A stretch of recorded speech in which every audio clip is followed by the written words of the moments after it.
जरा सोचिए, दुनिया की सबसे सुरक्षित जगह जहां इतिहास की सबसे कीमती चीजें रखी हो, और वो सिर्फ कुछ ही मिनटों में लुट जाए। आज हम उसी चोरी की कहानी में उतरेंगे जो प्लानिंग और परफेक्शन का एक कमाल का उदाहरण बन गई।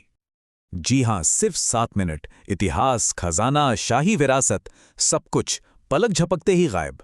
ये कहानी है दुनिया की सबसे बड़ी और सबसे रहस्यमयी म्यूजियम चोरियों में से एक की, जिसने पूरी दुनिया की पुलिस को सच में हैरान करके रख दिया था। तो कहानी में चलते हैं। वो एक बिल्कुल आम सुबह थी।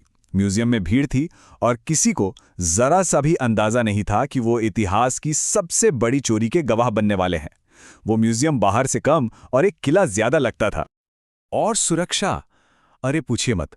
हर दीवार पर कैमरे, हर कोने में guard, high tech recording system, laser alarm और हाँ, बुलेट प्रूफ ग्लास डिस्प्ले।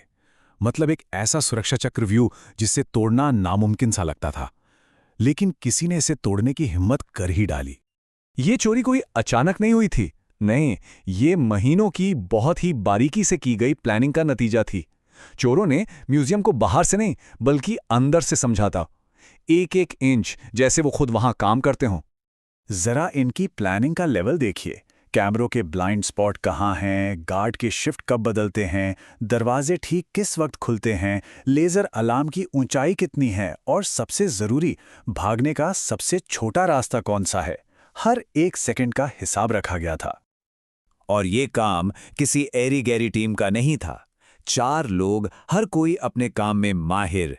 एक का काम था सिक्योरिटी का ध्यान भटकाना, दूसरा टेक्नोलॉजी का जादूगर था, तीसरा गहनों का ऐसा पारखी जिसे पता था क्या उठाना है, और चौथा भागने की कला का उस्ताद।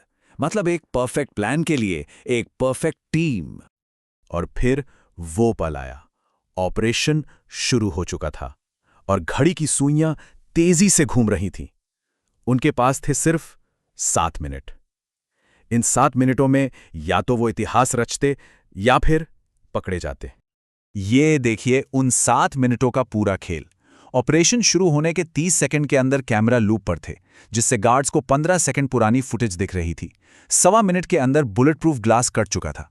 4 मिनट हुए और सारे गहने खास तरह के साइलेंट बैग्स में थे, और ठीक 7वें मिनट पर सारे चोर बिल्डिंग से बाहर।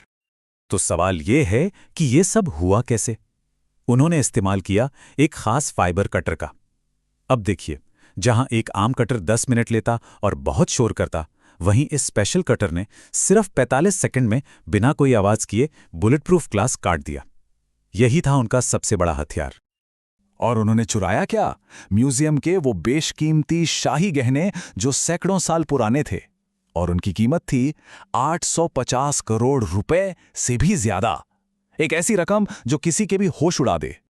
देखिए, चोरी करना तो एक बात थी, लेकिन बिना कोई सुराग छोड़े ऐसे गायब हो जाना, वो असली कला थी। उनका भागने का प्लान भी उतना ही जबरदस्त था जितनी चोरी। कोई बड़ी गाड़ी नहीं, कोई शोर शराबा नहीं।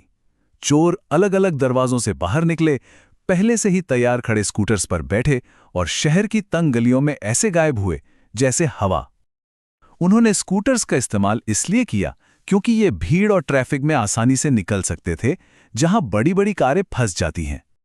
जैसे ही अलार्म बजा, पूरे शहर में हड़कंप मच गया।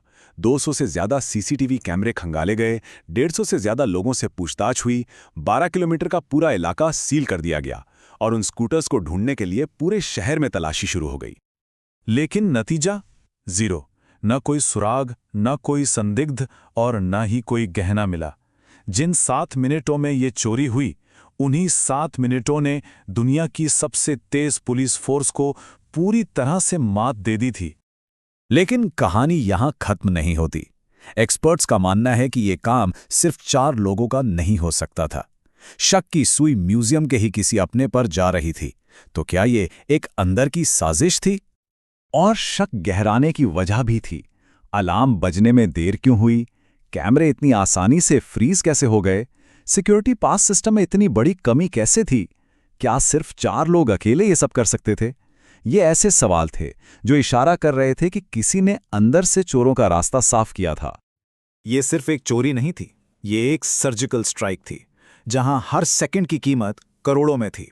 एक ऐसा अपराध जिसकी प्लानिंग और उसे अंजाम देने का तरीका आज भी बड़े बड़े क्रिमिनल्स के लिए एक मिसाल है। न चोर मिले न गहने, और आज भी ये दुनिया की सबसे शातिर चोरी मानी जाती है। तो असली मास्टरमाइंड कौन था? कोई इंटरनेशनल गैंग या म्यूजियम के अंदर का ही कोई भेदी? इसका जवाब आज भी एक रहस्य बना हुआ है। सोचने वाली बात है ना?